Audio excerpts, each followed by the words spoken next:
Bien, bonjour à tous. Bon, déjà, on va commencer par une première réponse puisqu'on a une question dans le webinar de Mara qui souhaite une présentation en anglais. Je vais juste faire une première réponse en anglais pour Mara. Mara, this webinar is in French, but you could find a demonstration about this solution in English. So I will send you the link allowing to you to have this presentation in English. OK. On va passer donc maintenant en français. Voilà, tout le monde est arrivé, c'est parfait. Vous avez pour quasiment tous l'habitude de nos webinars, en tout cas si ce n'est pas le cas, bienvenue à ces webinars qui sont dédiés à la conformité mensuelle, donc un webinar mensuel chez Altares Alhambra Street. Sur la partie conformité, on a animé récemment une belle matinée sur la partie Sapin 2.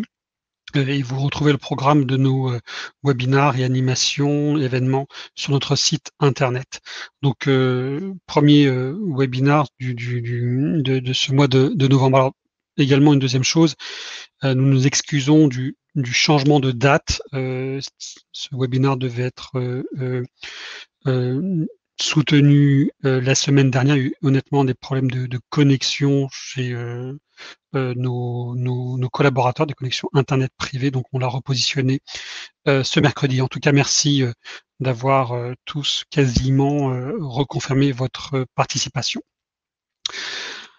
Autre point, vous pouvez poser vos questions via le chat, donc on va essayer d'y répondre. Néanmoins, si vos questions sont trop complexes ou nécessitent un échange téléphonique, eh bien nos équipes de consultantes et nos équipes commerciales s'efforceront de prendre contact avec vous et de répondre à vos questions. Néanmoins, par le chat, n'hésitez pas à poser vos questions puisqu'elles sont enregistrées et ensuite elles sont retransmises à nos équipes internes.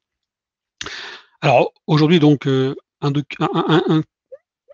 contexte et un contenu que nous rencontrons chez l'ensemble de nos clients qui est la collecte des documents officiels des tiers fournisseurs, des tiers clients, des tiers lors d'une entrée en relation ou alors dans le cadre des lois anticorruption, lutte contre le blanchiment ou même dans une démarche processus anticorruption du type Sapin 2, eh bien la collecte de documents officiels de vos tiers.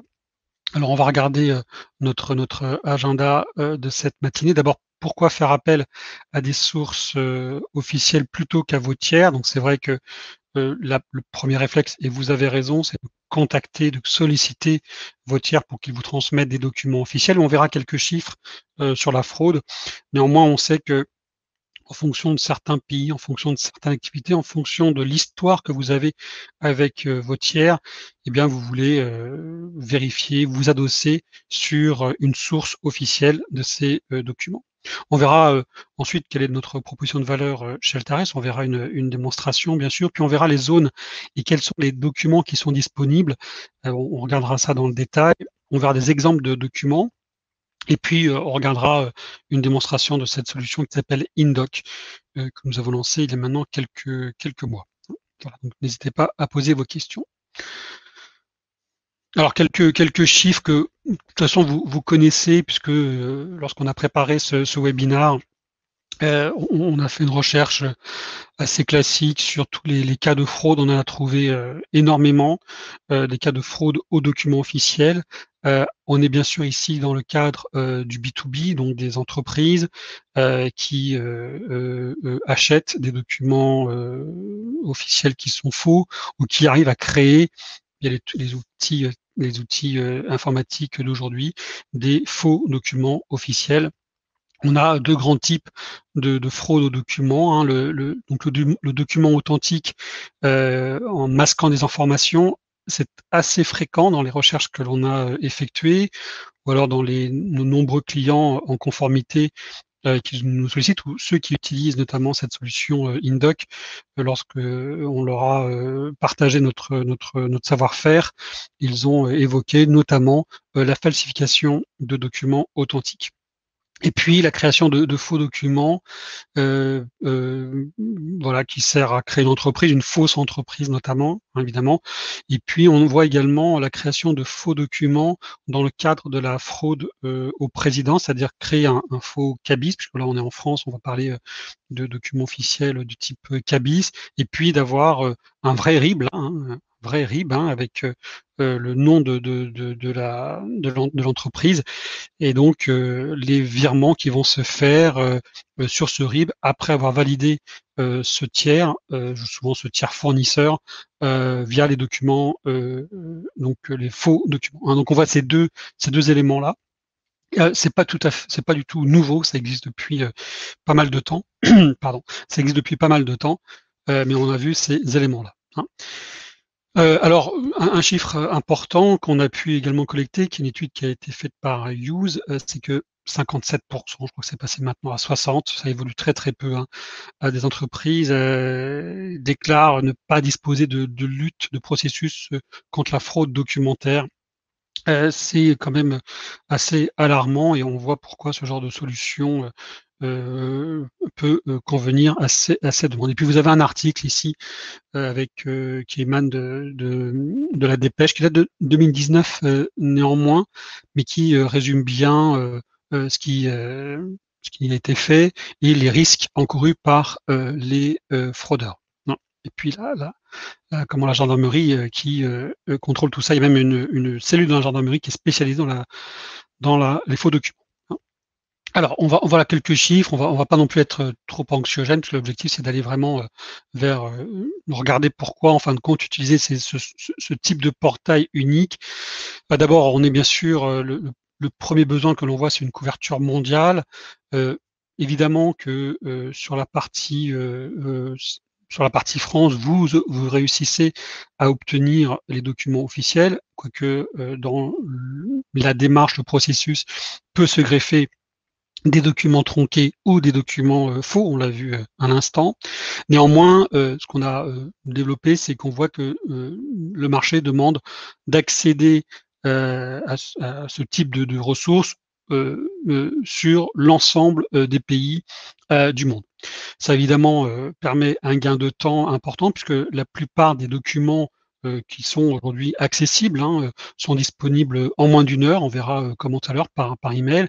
Et l'objectif, c'est d'avoir un guichet unique, une plateforme unique qui permet d'avoir accès à l'ensemble des documents. Plus besoin d'avoir plusieurs comptes chez les différents registres officiels locaux, le greffe en France, KVK aux Pays-Bas et d'autres. Il faut donc bien connaître comment sont structurés les différents pays, et comment sont organisés l'accès à ces documents officiels, gratuits ou payants d'ailleurs, hein, dans chaque pays, hein. Là, une plateforme unique qui permet d'avoir accès à l'ensemble des documents et ne pas avoir plusieurs comptes et plusieurs liens dans les différents pays. Une confidentialité qui est bien sûr sauvegardée, puisque ça va sans dire, hein, tous les documents, toutes les demandes sont traitées de manière strictement confidentielle. On va voir qu'on peut faire des demandes assez précises. Et ce qui est important, et vraiment, c'est ça, c'est que les documents que propose Indoc sont des documents qui viennent de sources officielles, et donc vous êtes assuré de la provenance du document. Vous avez le document officiel qui vous est proposé avec 7 niveaux de certification. C'est clair qu'en fonction de certains pays, eh bien le niveau de certification peut être différent, on va les voir, hein. On agrège la plus grande base de données du monde, puisque évidemment vous allez rentrer par la recherche par un tiers. Donc il faut que votre tiers, fournisseur, client, soit identifié dans nos bases de données. Et on agrège, on a une très grande base de données, vous le savez, on annonce 370 millions d'entreprises dans nos bases, et récemment, ça date d'il y a quelques jours, on a annoncé une mise à jour avec une disponibilité de 400 millions de tiers. Donc vous avez accès à 400 millions de tiers dans tous les pays du monde, et via cette interface, on peut aller chercher les documents officiels. On va voir lesquels. Ouais, excusez-moi. Alors voilà quelques exemples de documents officiels, j'en ai mis quelques-uns.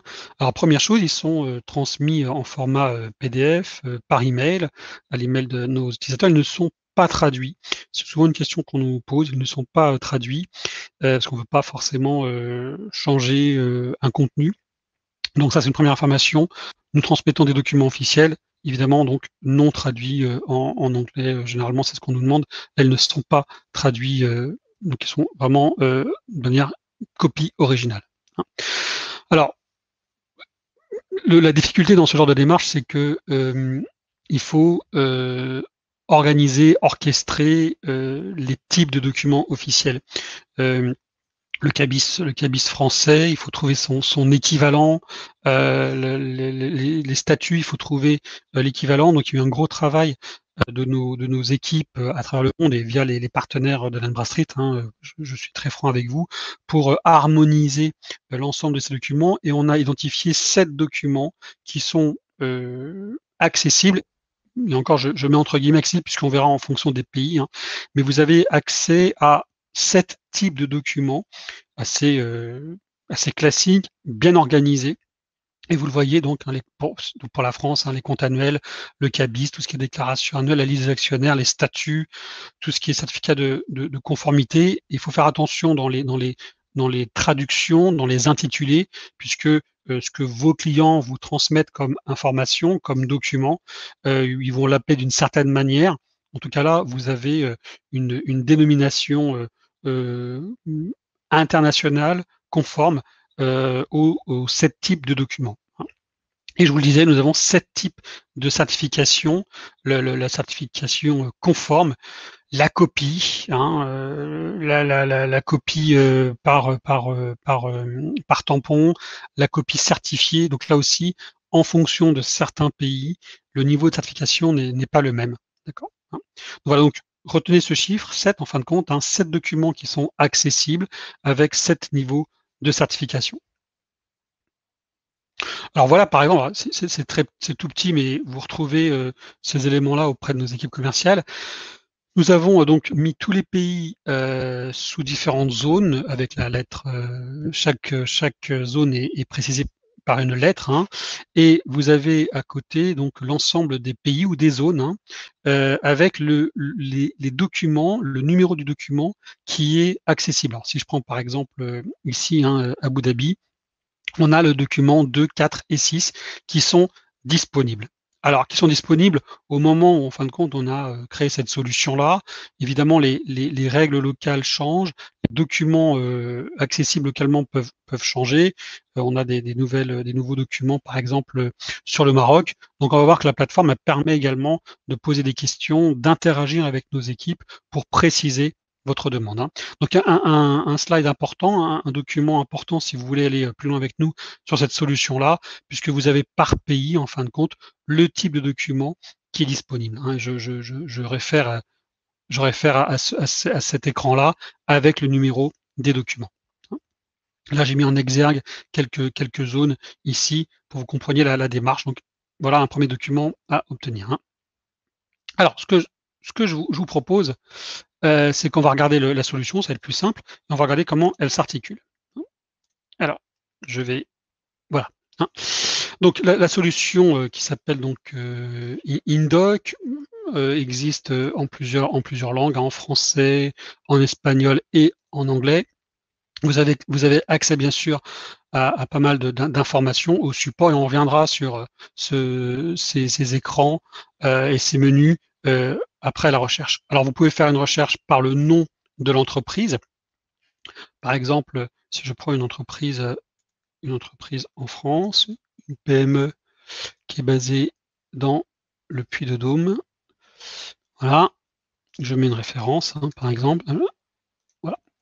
Et donc là, je recherche cette entreprise PG10 sur la France. Donc là, vous avez accès, je vous le disais, à toutes les entités qui sont présentes dans les bases de données d'Dun Bradstreet avec le fameux DUNS number.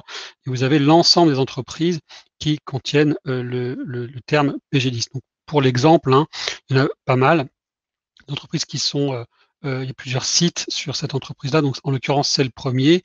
Vous pouvez bien vérifier l'information, il y a bien sûr l'adresse, le code postal et bien sûr le DUNS number. Donc vous rentrez dans cette entreprise et vous avez plusieurs menus qui vous sont proposés.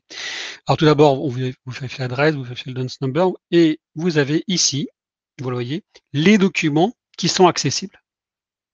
Ici, il y en a 6, les 6 documents qui sont accessibles pour cette entreprise. Alors vous allez me dire, je vous ai parlé de 7 documents, là on en a 6, en effet. Il peut y avoir pour certaines entreprises un volume de documents qui peut être réduit.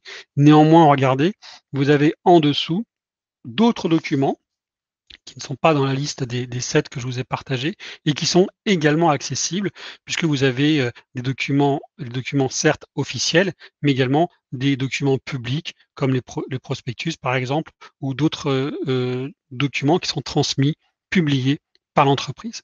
Donc au-delà des documents officiels, mais c'est vraiment l'objectif de ce webinaire, vous avez accès également via cette plateforme à d'autres types de documents, notamment tout ce qui est nomination, démission, etc., dirigeant actuel.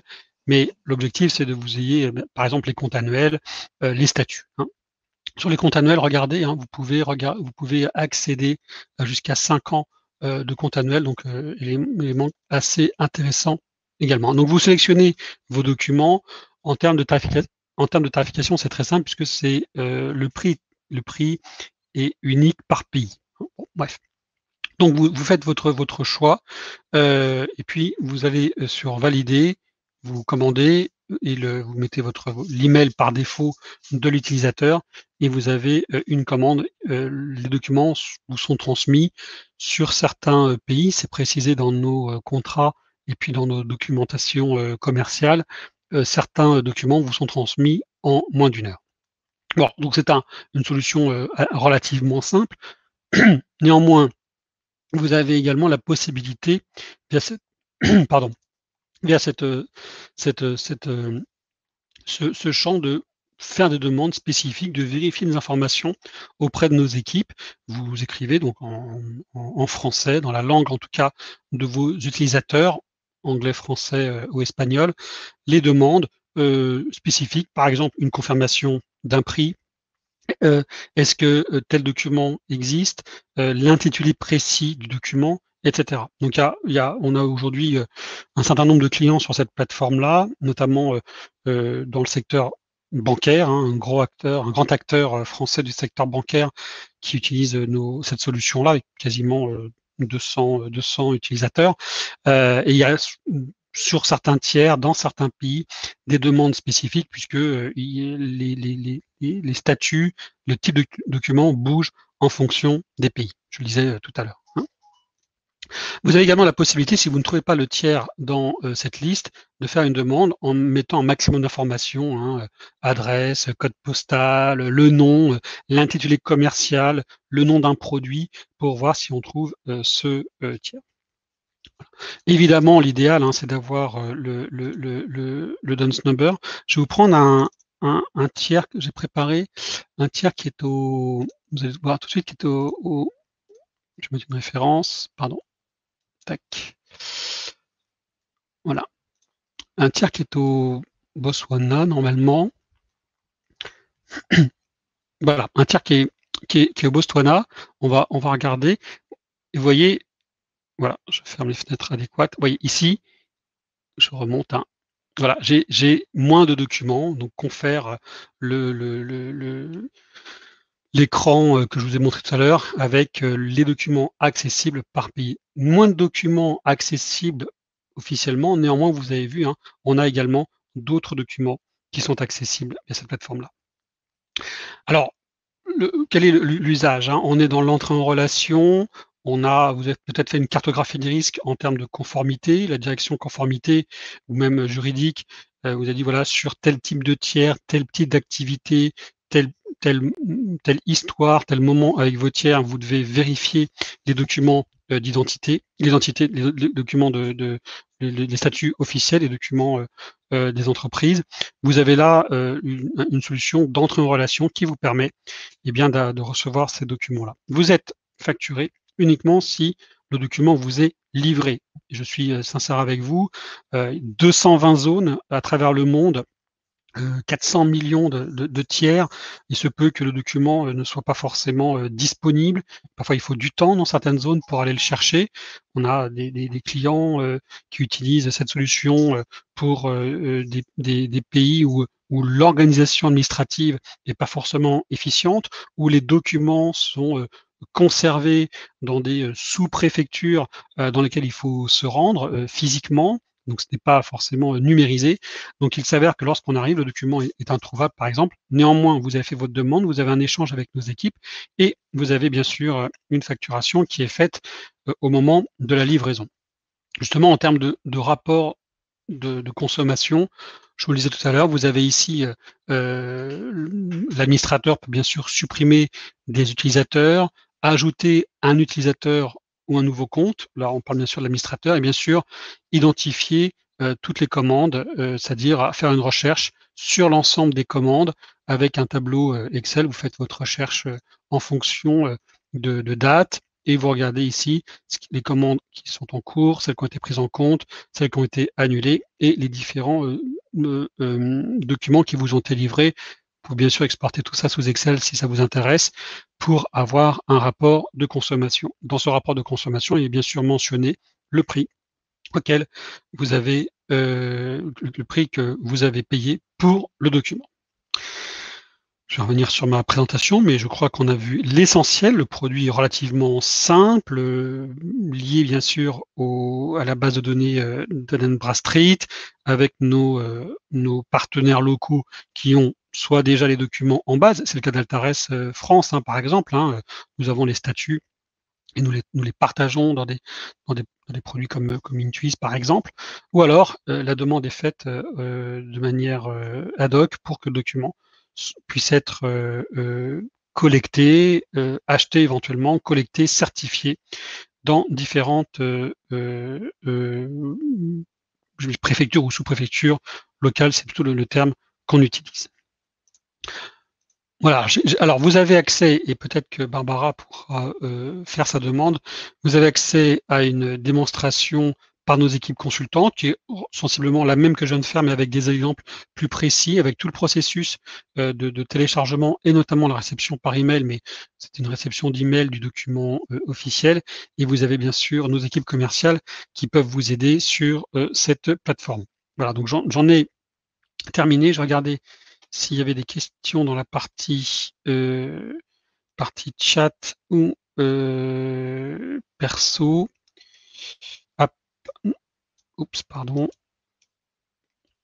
Il n'y a pas d'autres questions. Normalement, le produit est assez clair. Je vous laisse néanmoins poser quelques questions si vous le souhaitez dans la plateforme. Je vois que certains d'entre vous sont en train de poser des questions. Je vais revenir sur la solution.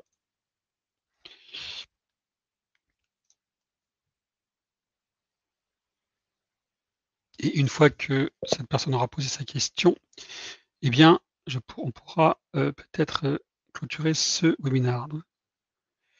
Alors, Charlotte me pose la question, c'est un produit en plus du contrat que l'on a déjà. Je ne sais pas le contrat que vous avez actuellement, Charlotte, puisqu'il y a certains produits Altares qui en effet permettent de collecter des documents officiels. Je pense notamment à Intuise. Il y a aussi la solution Onboard de Dan Bradstreet, DB Onboard, qui permet également d'accéder à des documents officiels. Donc, il faudra peut-être regarder, Charlotte, quel produit vous avez aujourd'hui et voir si c'est déjà inclus dans vos contrats. Néanmoins, la solution que je vous ai présentée, c'est une solution qui est à part d'Intuise, de Onboard ou de DB Crédit, etc., et qui est vraiment à part, dont le rôle, c'est vraiment d'aller collecter les documents officiels indépendamment de la partie risque financier, ou de la partie KYC. Alors, dans ce cas, est-ce plus performant selon vous que Intuise? Intuise est borné sur le marché français. Là, vous avez une solution qui permet d'accéder à l'ensemble des tiers dans le monde. Voilà une première différence. Maintenant, le document officiel, qu'il soit pour la partie France, c'est toujours le même document officiel. Parfait, voilà. S'il y a pas d'autres questions, je vais laisser le chat ouvert, pendant que quelques instants. Donc si vous souhaitez me poser des questions, n'hésitez pas. On va mettre fin à la diffusion audio et puis je vous souhaite, bien sûr une bonne journée. N'hésitez pas donc à consulter, contacter nos équipes commerciales, pour en savoir plus sur cette, solution. Merci à vous.